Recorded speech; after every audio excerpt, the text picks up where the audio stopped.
네, 하나님 말씀 보도록 하겠습니다.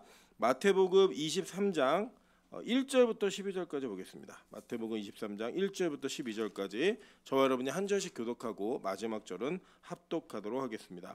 마태복음 23장 1절부터 12절까지의 말씀입니다. 교독합니다.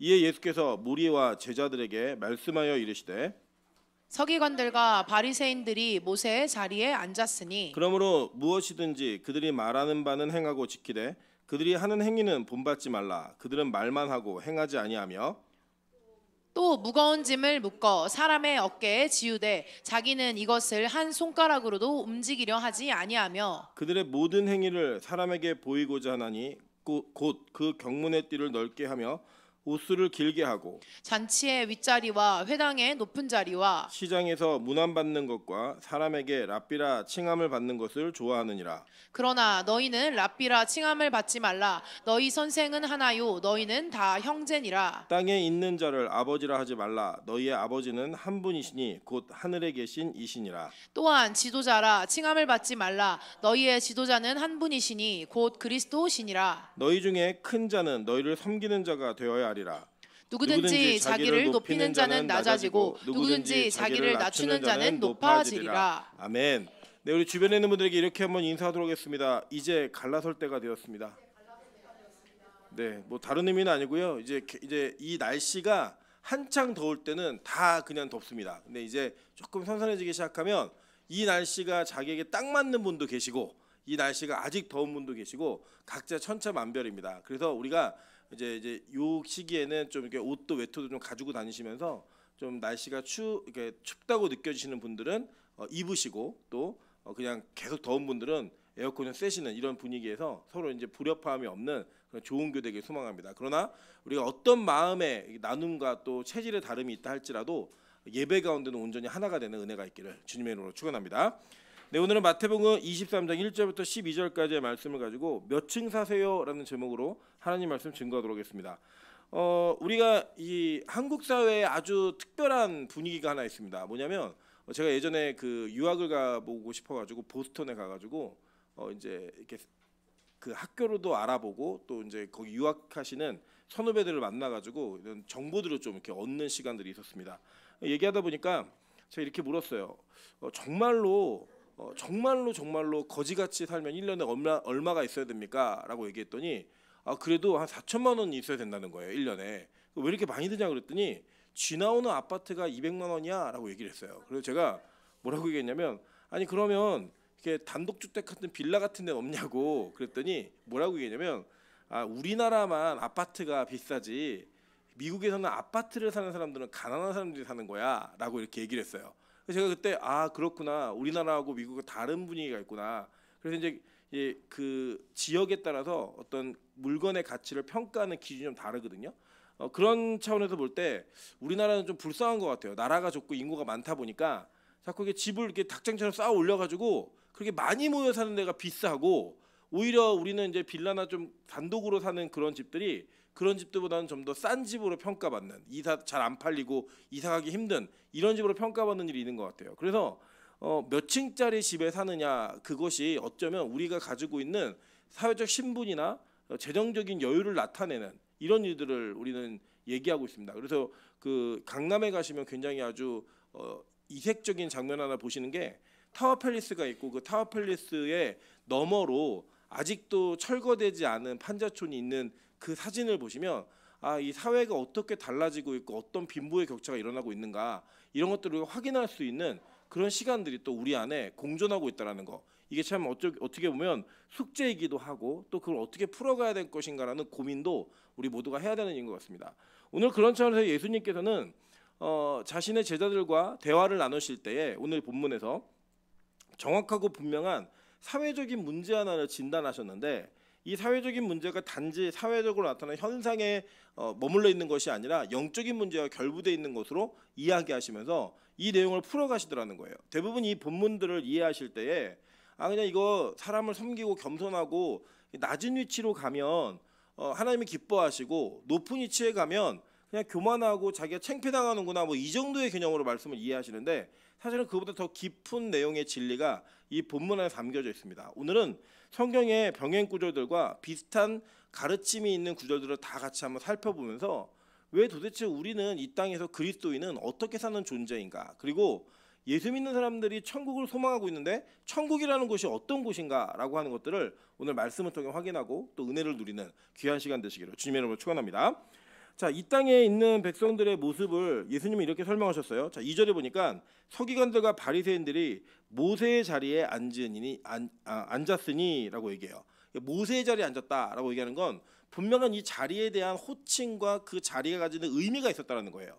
여러분, 예를 들면 저는 뭐 원치 않고 뭐 제가 원하든 원치 않든 간에 이 교회 안에서 강대상이라고 하는 이 자리에 서야만 합니다. 그리고 제가 이 강대상을 아마 저희 교인들 중에는 제일 많이 사용할 거예요. 그죠? 이 앞에 있는 자리가 저에게는 제가 가지고 있는 사명과 직분을 감당하기에 필요한 자리이기 때문입니다. 그런데 이 자리에 서는 것을 우리는 굉장히 좋아하고 기뻐하는 사람도 있고 또 그것을 원치 않는 사람도 있지만 의미적인 앞자리, 의미적인 강단에 서는 것을 우리는 다 좋아합니다. 그건 뭐냐면 내가 가지고 있는 영향력이나 말이나 행동이 다른 사람들에게 어떤 영향을 미치고 있는가를 상징하는 그런 내용들을 우리는 다 추구하고 되게 좋아한다라는 거예요. 그런데 오늘 여기 보면 예수님이 제자들에게 뭐라고 가르치셨냐면 서기관들과 바리새인들이 모세의 자리에 앉았다라는 거예요. 그리고 이 모세의 자리는 무엇을 의미하는 걸까요? 그러니까 모세의 자리라는 호칭이 있는 게 아니라 이 모세의 자리는 율법의 자리를 이야기하는 거예요. 그러니까 율법에서의 상석, 그 율법에서의 상위 개념을 가지고 있는 것들을 이야기하는 겁니다. 그래서 이 당시에는 이 사람들이 계급이 있었어요. 어떤 계급이 있었냐면 이 본문에 쭉 읽어보시면 그들이 말하는 바는 행하고 지키되 그들이 하는 행위는 본받지 말아라. 그들은 말만 하고 행하지 않는다라고 얘기하면서 그들은 자신들이 하는 행위를 누군가에게 보이고자 상징적인 이미지를 자기의 외형에 심었어요. 그게 뭐였어요? 자, 보실까요? 한번. 자, 5절입니다. 그들의 모든 행위를 사람에게 보이고자 하나니 곧 그 경문의 띠를 넓게 하며 옷수를 길게 하고 이렇게 얘기하죠. 그죠? 경문이라는 건 뭐냐면 여러분 그 옷이 있으면 여기 왜 뭐라고 해요? 소매라 그러죠. 우리는 소매. 이 소매 부분을 넓게 해가지고 거기에다가 말씀을 길게 붙이는 이런 일들을 했고요. 또 옷수를 길게 만들어서 이 길게 만드는 옷술의 길이만큼 자신이 얼마나 율법을 잘 지키는 자인가를 보여줬다라는 거예요. 그러니까 이들은 실제로는 행하지 않으면서 자신들이 조금이라도 뭐 행하는 게 있으면 그것을 행하는 것을 통해 누군가보다 더 위에 있는 사람이라는 걸 증명해냈고 그 증명을 통한 것들을 자기 몸에 장신구로 붙이고 그것을 눈에 띄게 만들어냄으로써 그 눈에 띄게 만드는 것이 곧 자기의 위치이고 자기가 가지고 있는 어떤 권력과 영향력임을 확인하는 이런 일들이 지금 바리새인들과 서기관들에게 있었다라는 거예요. 그리고 그렇게 옷이 넓거나 경문이 넓거나 이 옷술이 길게 앉은 사람들은 어떻게 하는 거냐면 자 볼게요. 자 6절 잔치의 윗자리와 회당의 높은 자리와 이렇게 얘기했죠. 그죠? 그러니까 자신이 뭐 어디 앉는 거예요? 상석에 앉는다라고 얘기한 거예요. 그 상석에 앉으면서 7절 보세요. 시장에서 문안 받는 것과 사람에게 랍비라 칭함을 받는 것을 좋아하느니라 라고 얘기했단 말이에요.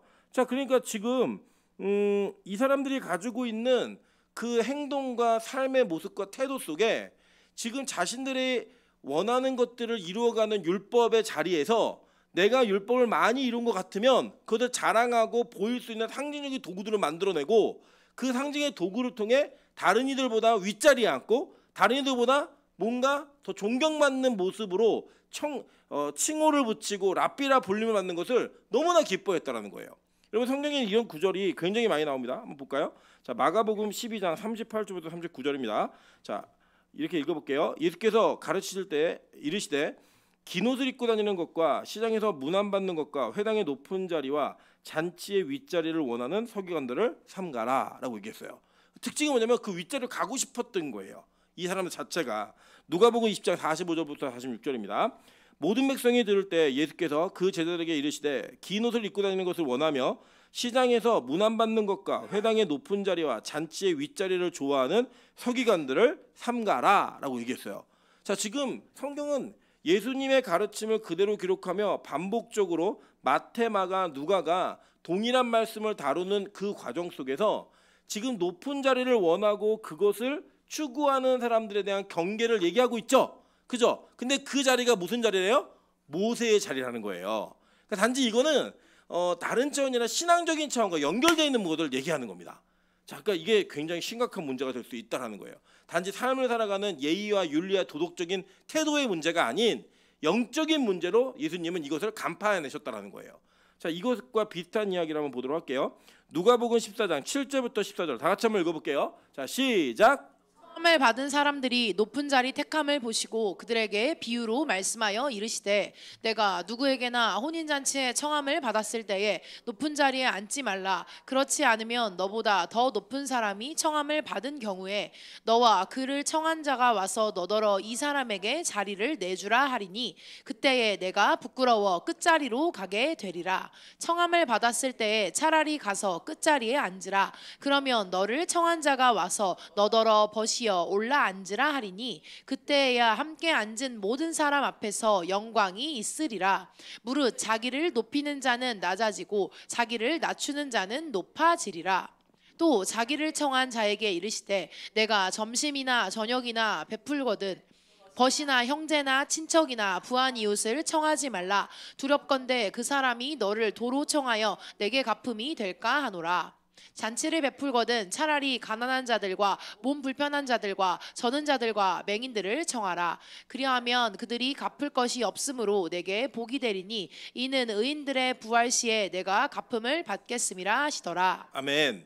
자, 이 누가복음에서 예수님은 이 문제를 어떻게 더 연결 확장 지으셨냐면 자기가 잔치에 청함을 받으셨어요. 그래서 그 잔치에 가셨는데 거기에 이 청함 받은 사람들이 예수님만 온 게 아니라 예수님이 오시니까 이 청한 사람이 많은 다른 주변 사람들 되게 청한 것 같아요. 같이 초청을 했는데 이 초청받은 사람들이 오자마자 높은 자리가 어디지? 라고 눈으로 찾았다는 거예요. 왜냐하면 그때 당시에 이 유대 사회는 디귿자형의 책상 배열을 하고 그 디귿자형 책상에서 가장 높은 자리와 가장 낮은 자리가 있었어요. 여러분 이제 그 중국에 가시면 중국의 음식점은 대부분 그 가운데 큰 이 탁자 위에 가운데 동그란 이 유리판을 놓고 거기에다 이제 그릇을 올린 다음에 그렇게 돌려가지고 밥을 먹잖아요. 먹는데도 불구하고 이 중국 분들이 앉으실 때 그 앉는 자리가 돈 내는 자리가 있대요. 그러니까 이 식사의 주인인 자리가 있대요. 그래서 그 자리에 앉으면 그 사람에게 가장 먼저 음식을 띄워주기도 하고 이 사람이 먼저 이것을 돌리는 그 룰이 있다라고 제가 들었습니다. 왜냐하면 제가 중국 그 한참 다닐 때 그 자리에 앉았더니 돈 낼 거냐고 물어봐서 아니라고 그랬더니 그 일로 옮기라고 그 손님 대접하시면서 그런 얘기 하는 거 제가 들었어요. 그러니까 이제 어떤 자리에 앉으면 그 자리에 있는 사람이 상석에 앉았구나. 이 사람이 이 공동체 안에 있는 리더구나라고 하는 거를 알 수 있는 자리가 있었다라는 거예요. 그러니까 이 사람들이 다 거기에 앉으려고 서로 막 이걸 노력하고 있는데 예수님이 이걸 보시고 비유로 말씀하셨어요. 그죠? 비유로 말씀하셨다는 건 뭐냐면 비유를 통해 무언가를 전달하고자 했다라는 거예요. 이 사건 속에서 단지 그냥 앉는 자리를 결정하는 우선순위의 문제라고 했으면 그냥 우리끼리 나이 많은 사람이 앉아, 뭐 뚱뚱한 사람이 앉아, 뭐 이런 식으로 정할 수 있는데 그걸 그렇게 얘기하지 않고 이 사건을 비유로 연결지었는데 이 잔치에 초청받은 잔치를 뭘로 비유하셨어요? 혼인잔치로 비유해 버리셨죠. 그죠? 혼인잔치로 비유했다라는 건 나중에 우리가 마지막에 혼인잔치는 유일한 혼인잔치가 어떤 잔치예요? 예수 그리스도와 성도들 간의 잔치, 혼인잔치죠. 그래서 이 혼인잔치로 비유해 버리면서 이 사건이 천국의 사건과 연결이 있는 것임을 얘기하신 거예요. 그러니까 우리는 그냥 보통 자리에 앉으면 그냥 뭐 예의 없이 앉으면 어우 저 밥상머리 교육이 안 됐나 봐, 뭐 싸가지가 없네, 뭐 이 정도 내용으로 끝낼 내용인데 그렇게 접근하지 않고 예수님은 이 문제를 천국에 대한 문제로 연결 지으셨다는 겁니다. 그러면서 얘기하신 게 뭐냐면 네가 윗자리에 앉았다가 다른 너보다 높은 사람이 와가지고 너 일어나 라고 얘기하면 너무 창피해서 너는 무조건 말석으로 가야 된다는 거예요.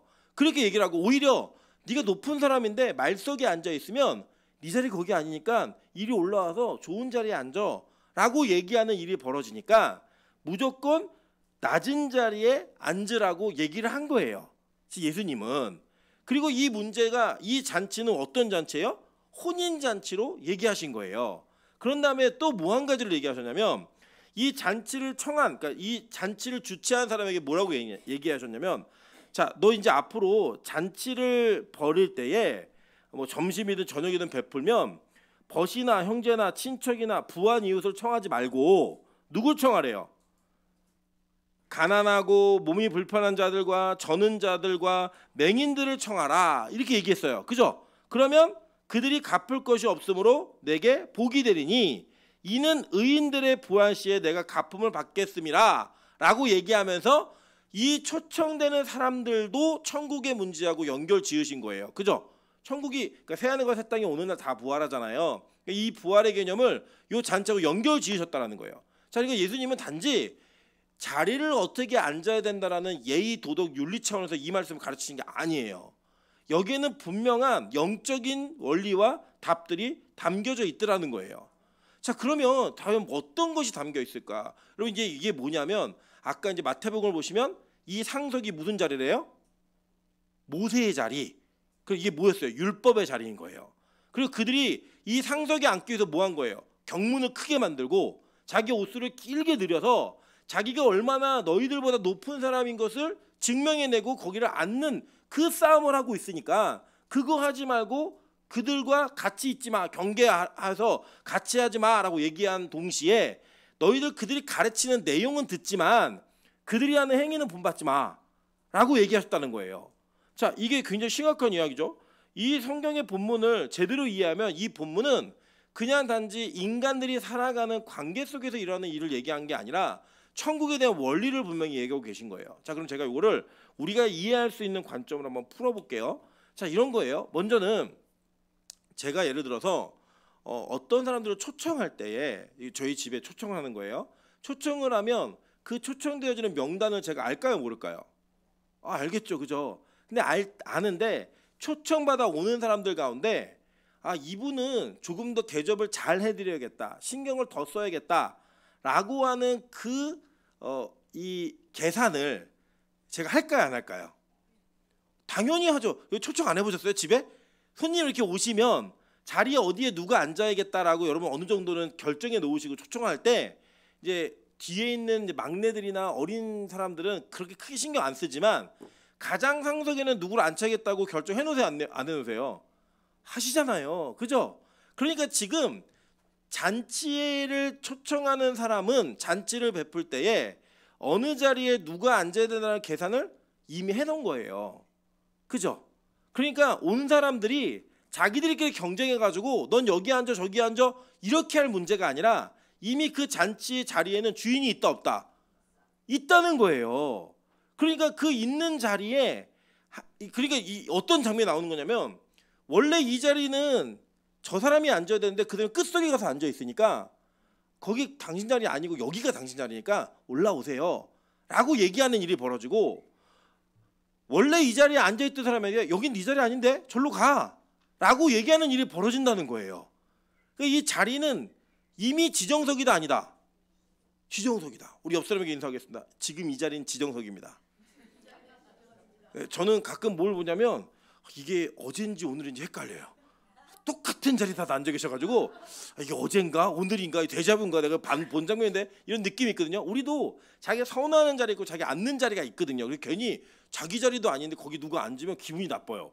내 자리에 왜 앉지 저 사람이? 이런 느낌이 들기도 하고요. 그래서 저는 가끔 섞어주는 게 좋다고 생각해요. 자, 그런데 이 분명한 거는 초청하는 사람이 이미 자리의 주인을 정해놨어요. 그러니까 이 자리는 누가 쟁탈해가지고 뺏을 수 있는 자리가 아닌 거예요.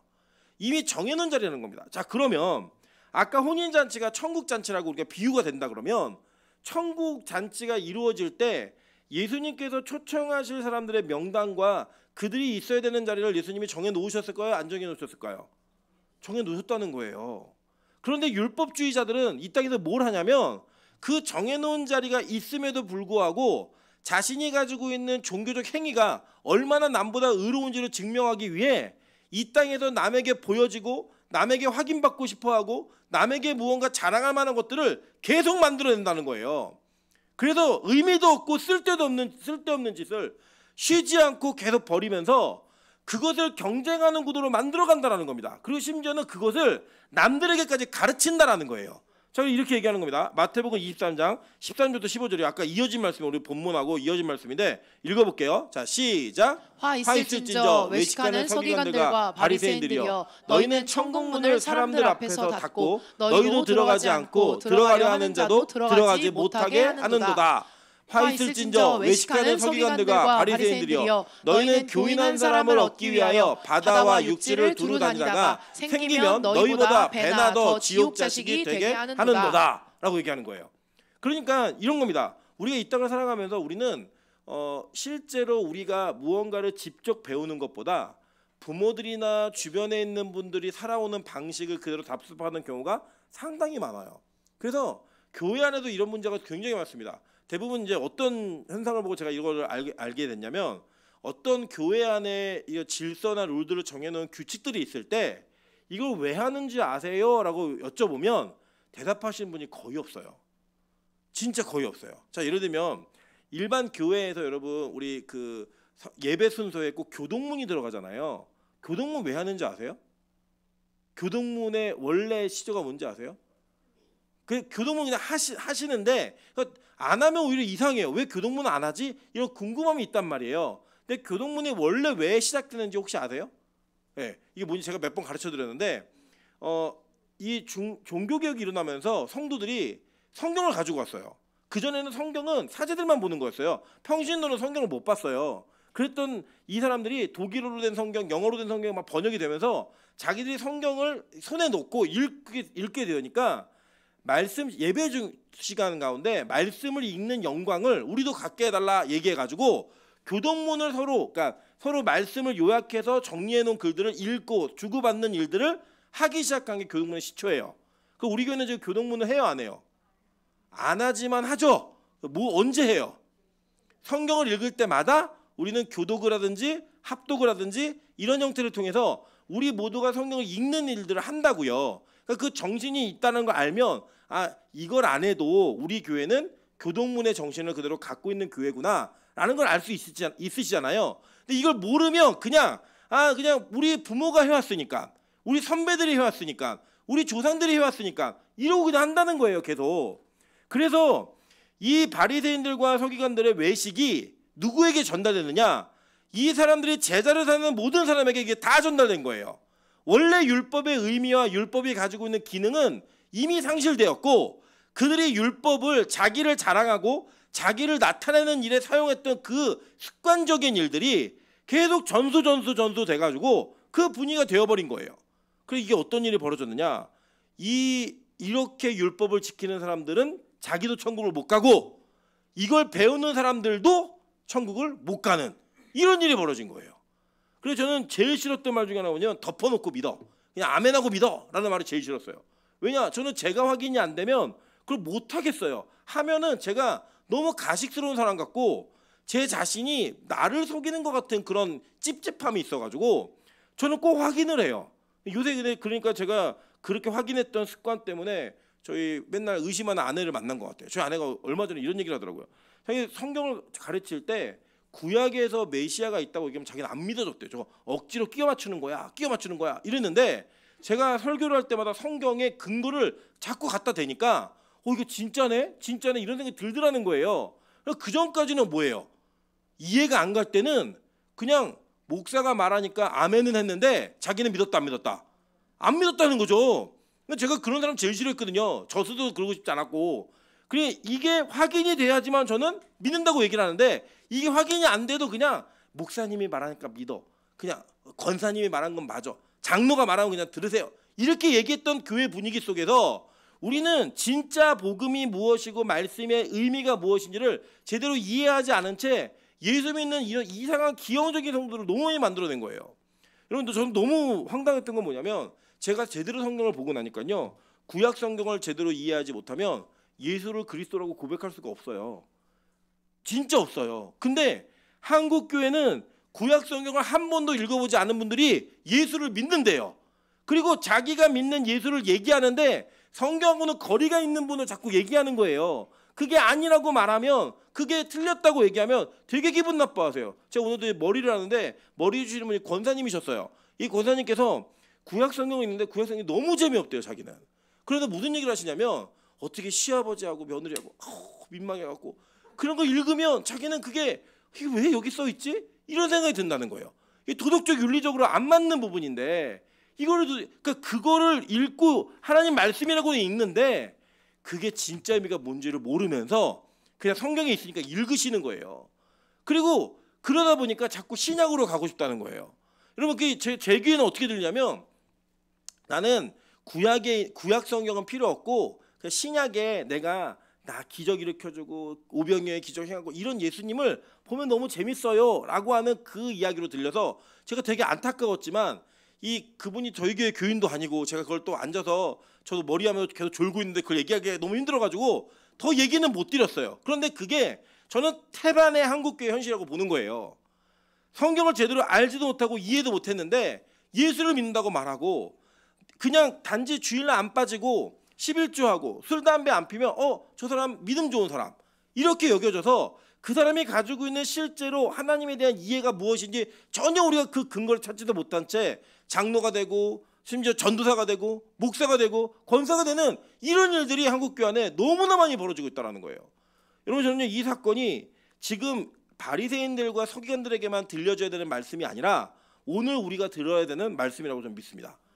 여러분 잘 보세요. 그래서 그러면 도대체 낮아짐이라는 게 뭔가 그냥 자리가 있으면 저 구석에 가서 앉고 저 끝에 가서 앉고 막 에어컨 말 안 오는 데 가서 앉고 이게 겸손인가?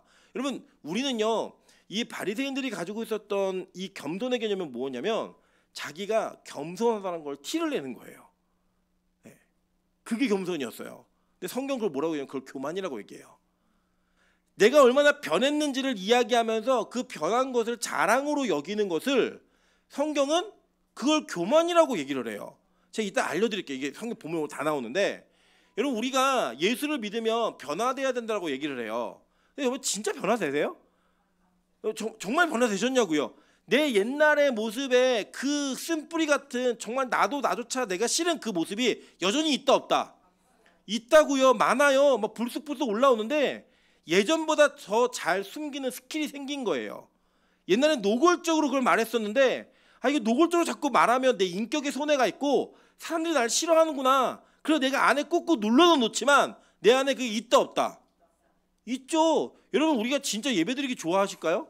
아니에요. 우리 예배드리기 싫어해요. 근데 예배드리는 게 좋은 것처럼 하면 주변도 좋아하고 은혜도 되고 그렇게 해야지만 목사다워 보이니까 그걸 하는 거예요. 저도 어떤 날은 그냥 구로가 꽉 막혀서 공사가 다 진행돼 갖고 예배 시간에 안 왔으면 좋겠어요. 제가 오면은 여러분이 다 안 왔으면 좋겠어요. 그냥 오늘은 집에 가려고 그냥. 우리의 마음에 그런 마음이 있어요 없어요? 있다고요. 우리가 안 변해요. 실제로 변하지 않고 우리는 이 땅에서 내가 누군가보다 나 이만큼 변했으니까 너 나 이렇게 대우해줘야 돼. 내가 이만큼 변한 거 알아줘야 돼 라고 말할 수 있을 만큼 우리는 변하지도 않아요. 실제로 숨겨놓을 뿐이지. 그런데 그거를 자랑하는 거예요. 나 옛날에 이랬는데 지금은 이렇다? 나 옛날에 저랬었는데 지금은 요래 라고 말하는 걸 통해 내가 너보다 얼마나 우월한 그리스도인인지를 우리 증명하고 싶어 한다고요. 그래 이런 거예요. 야 술도 못 끊어? 목숨 걸고 기도해봐. 끊어져. 뭐 담배 못 끊어? 그런 거 너 힘으로 내가 네 힘으로 못 끊으면 내가 끊어줄게. 내가 방법 알려줄게. 일로 와봐. 라고 얘기하면서 마치 자기가 무언가 가르치고 전수하면 그게 되는 것처럼 제가 그랬다니까요. 여러분 제가 그 전도사 때는 죄를 좀 덜 졌거든요. 목사 때보다. 무슨 말씀이 이해되시죠? 죄 양 자체가 누적이 덜 됐다고요. 그래서 저는 설교할 때 항상 의인이었어요. 항상 의인이어서 제가 의인으로서 설교할 때 앉아있는 죄인들에게 그 죄인들이 이런 설교를 들으면 회개하겠다 싶어갖고요. 맨날 폭탄 만들어 던지는 거예요. 집에 가서 폭탄 만드는 거예요. 어떻게 폭탄을 만들어 저걸 터뜨려 죽여버려야 될까? 그러고 막 던지는 거예요. 예배 시간마다. 그러면 이제 이 아래에 있는 사람들 뭐예요? 방패 만드는 거예요. 이거 폭탄 던지면 나 죽으니까 저거 맞으면 나 죽게 생겼으니까 막는 거예요. 상처받기 싫어서 등 돌리고 있고 그러면 그 다음 주에 더 큰 폭탄을 만들어요. 야 지난주는 파괴력이 약했던 것 같아. 더 큰 폭탄 만들고 이러면서 제가 그것을 효과적으로 전달하기 위해 제가 말씀을 조금 지킨 게 있으면 얼마나 자랑했는 줄 아세요? 그걸 가지고 얼마나 얘기했는 줄 아세요? 그게 누구의 모습이에요? 율법주의자들의 모습이었다고요. 바리새인들과 서기관들의 모습이 그 모습이었던 거예요. 그래서 이들은 자기들이 의롭다라고 믿었어요. 의롭다고 믿었다고요. 그럼 성경은 도대체 뭐가 겸손한 건가? 성경이 얘기합니다. 자, 누가복음 18장 10절부터 14절입니다.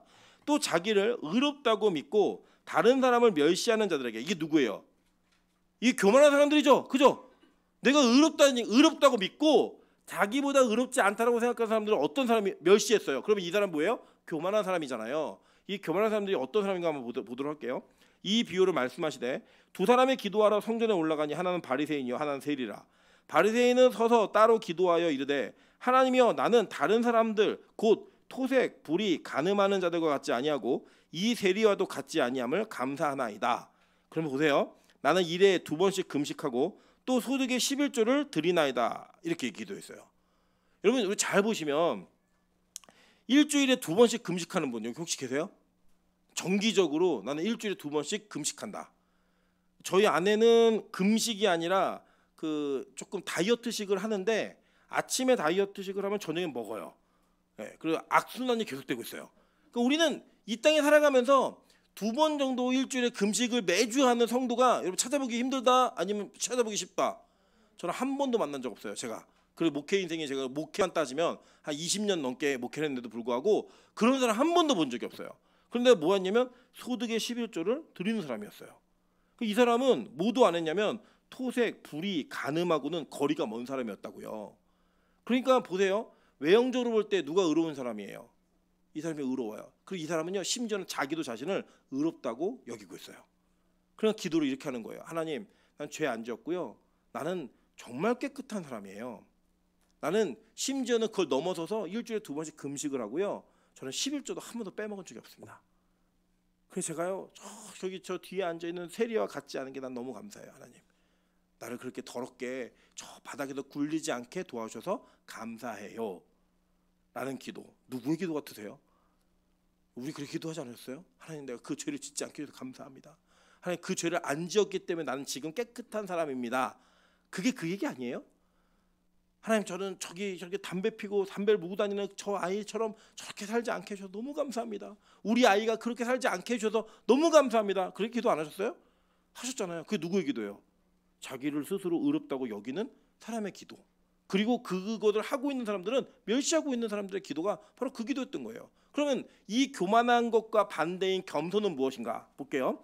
세리는 멀리 서서 감히 눈을 들어 하늘을 쳐다보지도 못하고 다만 가슴을 치며 이르되 하나님이여 나를 불쌍히 여기소서 나는 죄인으로서이다 하였느니라. 그래서 보세요. 예수님이 이걸 딱 보시고 난 다음에 내가 너에게 이르노니 이에 저 바리새인이 아니고 이 사람이 의롭다 하심을 받고 그의 집으로 내려갔느니라. 무릇 자기를 높이는 자는 낮아지고 자기를 낮추는 자는 높아지리라 하시니라.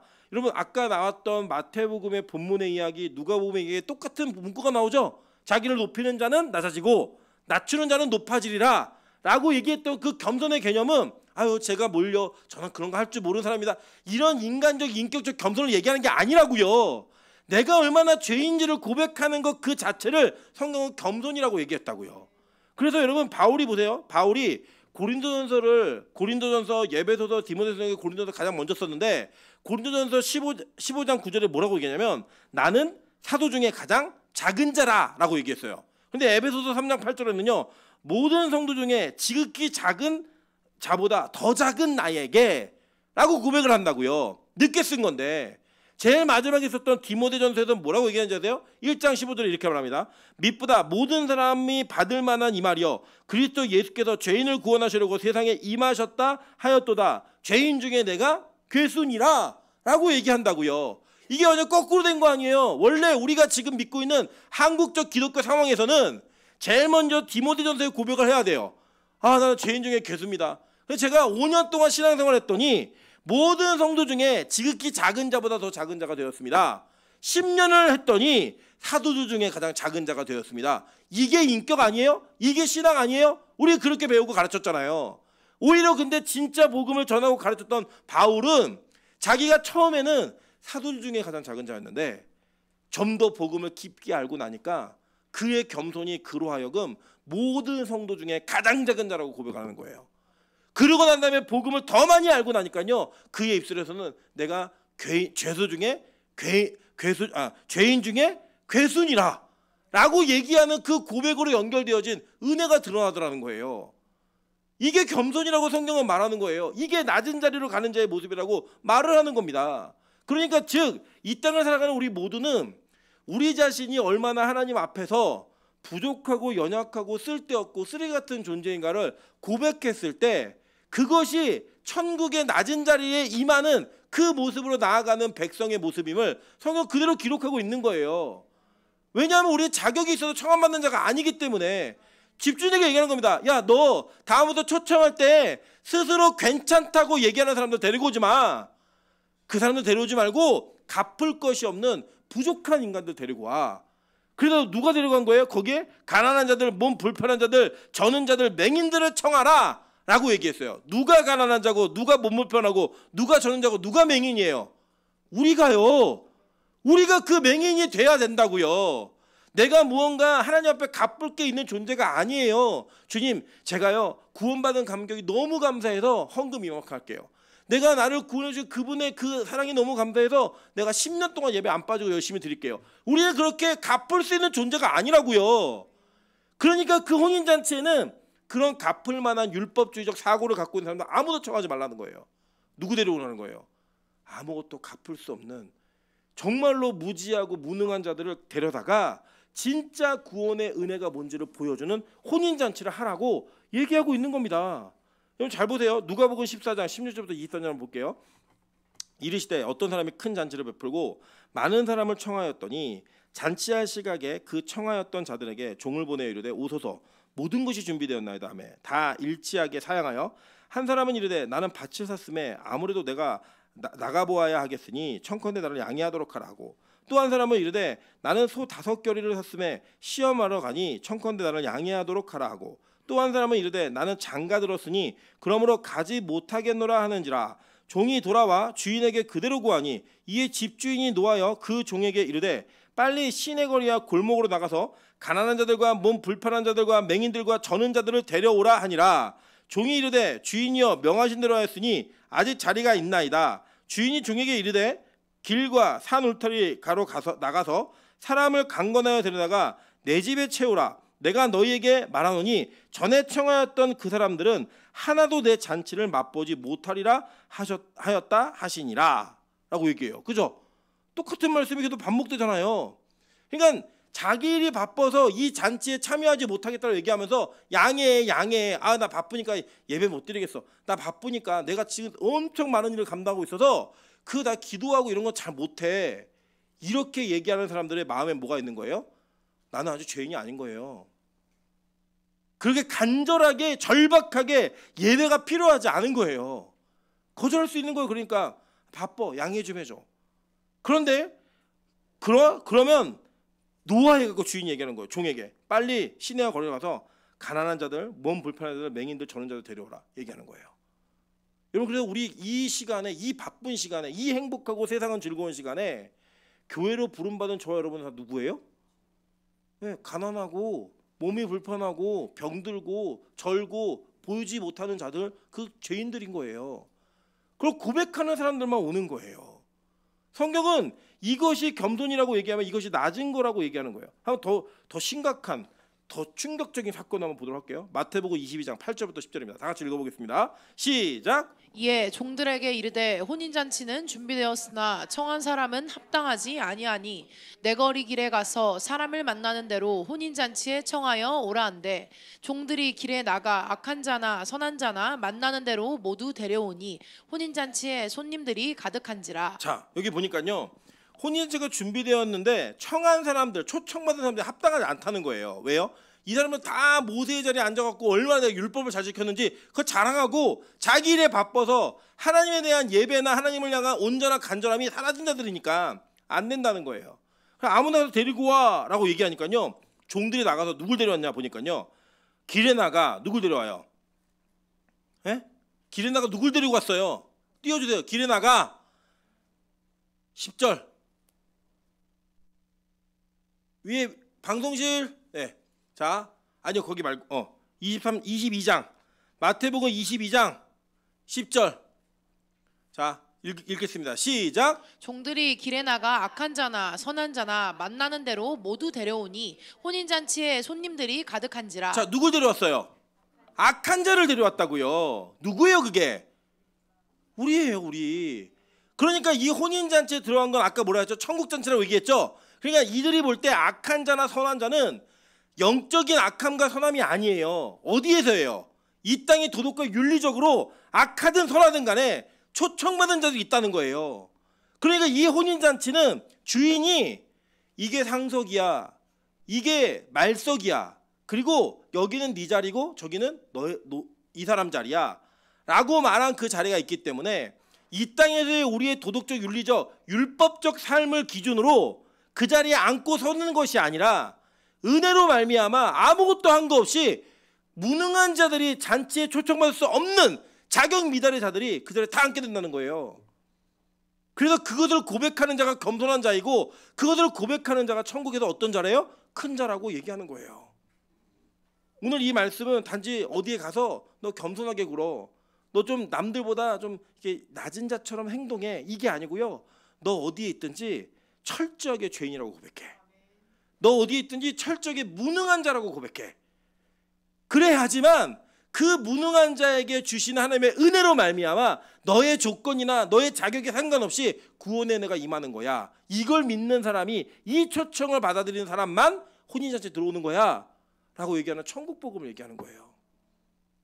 여러분, 그래서 우리는요 이것을 대부분 읽으면서 그냥 윤리적으로 도덕적으로 내가 어디 가면 겸손하게 굴어야겠다, 그게 그만이라고요. 그게 내가 이렇게 겸손하게 행동하면 남들이 날 좋게 보겠지, 내가 그리스도인이니까 이렇게 행동을 하면 그게 또 남들이 나를 칭찬하는 게 되겠지, 이 계산이 뭐예요?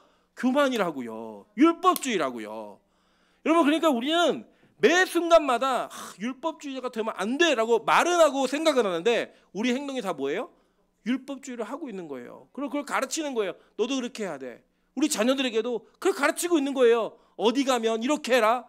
마치 그것이 영적인 진리인 것처럼. 아니라는 거예요. 여러분, 기독교는요 세상에게 이해받지 못하는 종교예요.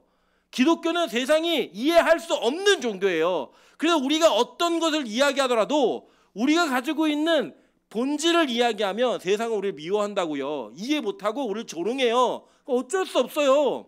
기독교가 그건데. 그리고요, 왜 이게 중요한가? 그들이 조롱할 만한 이 논리가 아니면 제일 중요한 거, 저와 여러분이 구원을 못 받아요. 구원을 못 받는다고요. 제가 여쭤볼게요. 여러분, 정말 주님이 이 땅에 오셔서 여러분의 삶을 통해 천국과 지옥을 결정한다면 천국 갈 만큼 사셨습니까?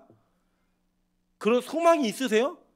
내가 적어도 그 기준을 갖고 적용이 되면 나 정도면 천국 갈 수 있어 라는 진짜 자신감이 있으시냐고요.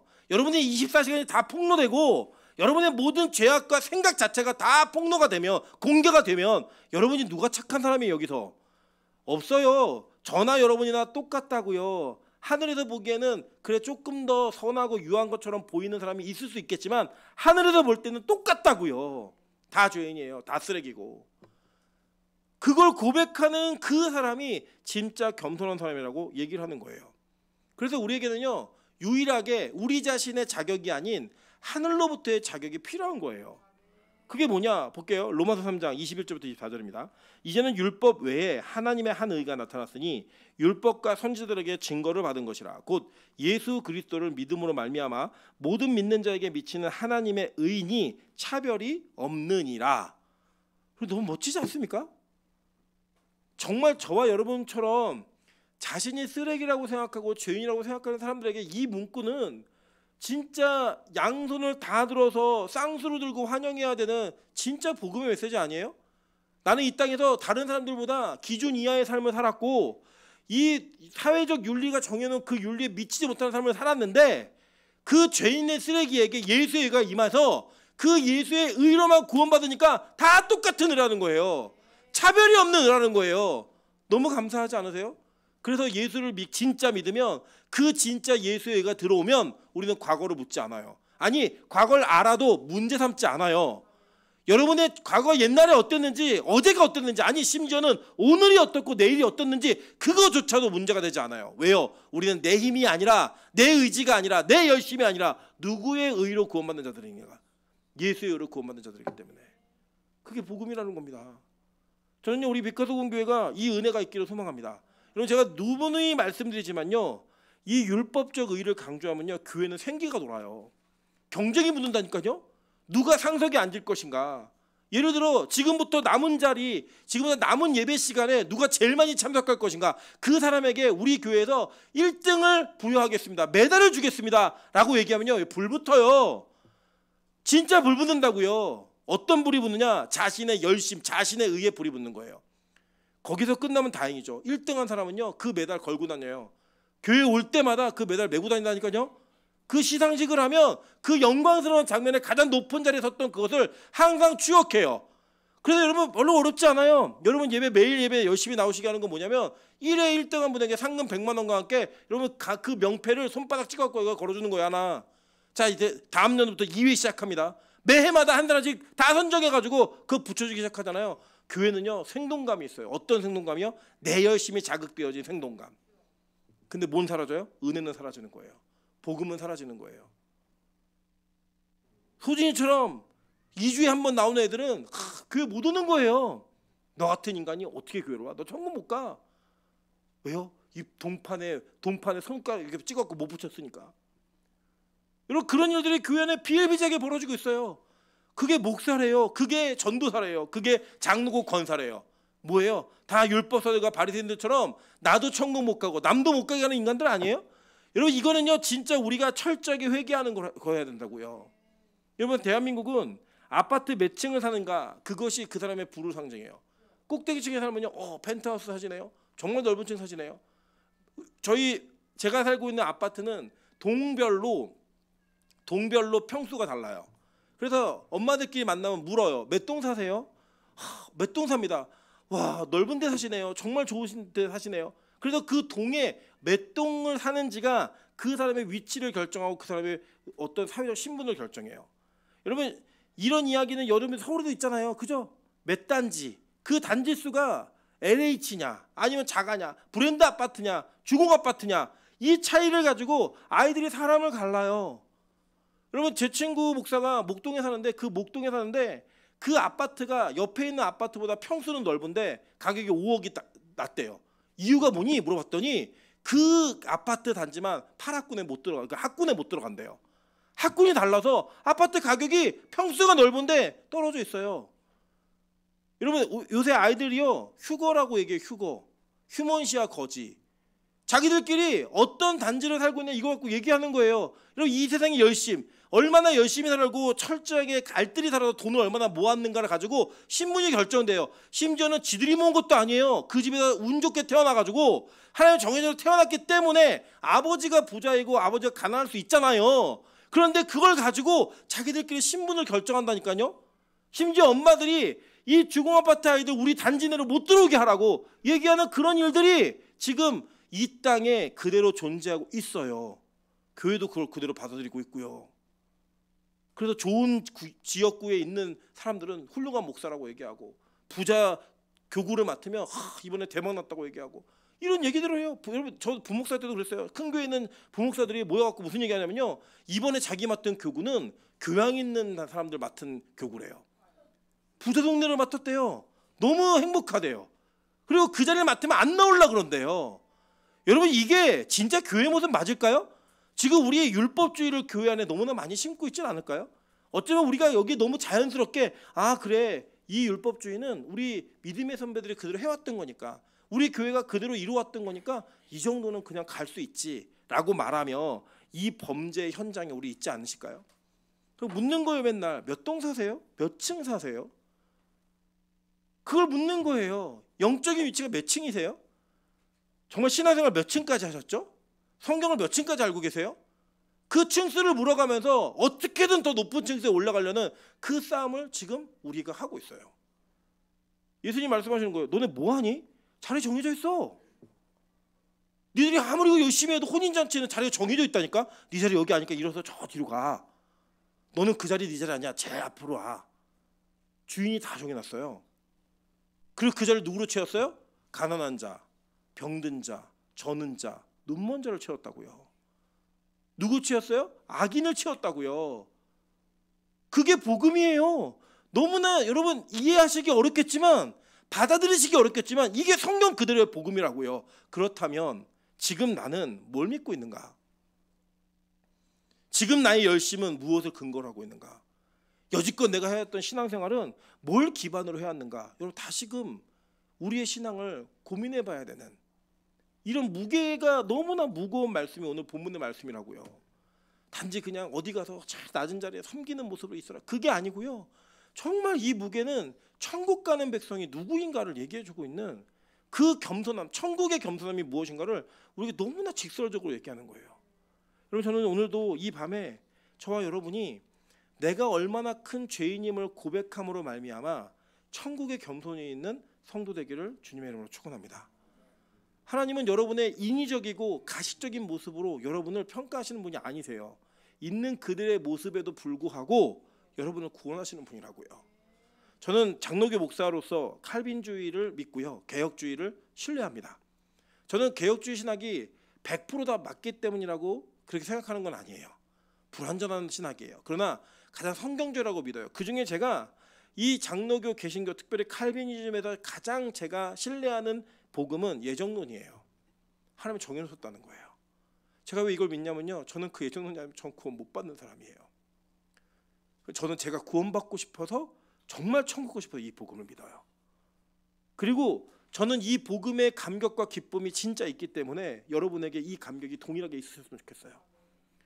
내가 뭘 대단해서가 아니고요, 내가 기도 열심히 해서가 아니고, 그냥 하나님이 나 가난하고 병들고 저늘고 눈먼 자인데 택하신 거예요. 그냥 악인인데 그냥 초청하신 거예요. 그래서 구원받는 거라고요. 뭐가 더 필요하세요? 초청받았는데, 혼인잔치의 주인이 초청했는데 그거 딱 하나라고요. 저는 이 예배의 은혜가, 이 감격의 은혜가 이 예배 가운데 있는 모든 이들에게 동일하게 적용되기를 소망합니다. 여러분 진짜 우리가 받는 의는 차별이 없는 의예요. 차별이 없는 의. 성경은 이렇게 얘기합니다. 계시록 7장 13절부터 14절입니다. 장로 중 하나가 응답하여 나에게 이르되 이 흰옷 입은 자들이 누구며 또 어디에서 왔느냐? 내가 말하기를 내 주여 당신이 아시나이다 하니 그가 나에게 이르되 이는 큰 환난에서 나오는 자들인데 어린 양의 피에 그 옷을 씻어 희게 하였느니라. 어린 양의 피 때문에 깨끗한 옷을 입고 천국 간다고요. 여러분 노력해서 깨끗한 옷을 입는 게 아니라 어린 양의 피 때문에. 계시록 19장 7절부터 9절입니다. 우리가 즐거워하고 크게 기뻐하며 그에게 영광을 돌리세. 어린 양의 혼인계약기를 얻고 그의 아내가 자신을 준비하였으므로 그에게 빛나고 깨끗한 세마포 옷을 입도록 허락하셨으니 이 세마포 옷은 성도들의 옳은 행실이로다. 자 보세요. 행실인데 이 행실하도록 누가 허락한 거예요? 예수님이 허락해 준 거예요. 그래서 그 일이 일어난 거라고요. 우리 의가 없어요. 그 보세요. 천사가 내게 말하기를 기록하라. 어린 양의 혼인잔치에 청함을 받은 자들은 복이 있도다 하고. 그래서 우리가 복된 자들이라고요. 오늘 이 금요철에 참여한 여러분이 진짜 복되신 분들이라고요.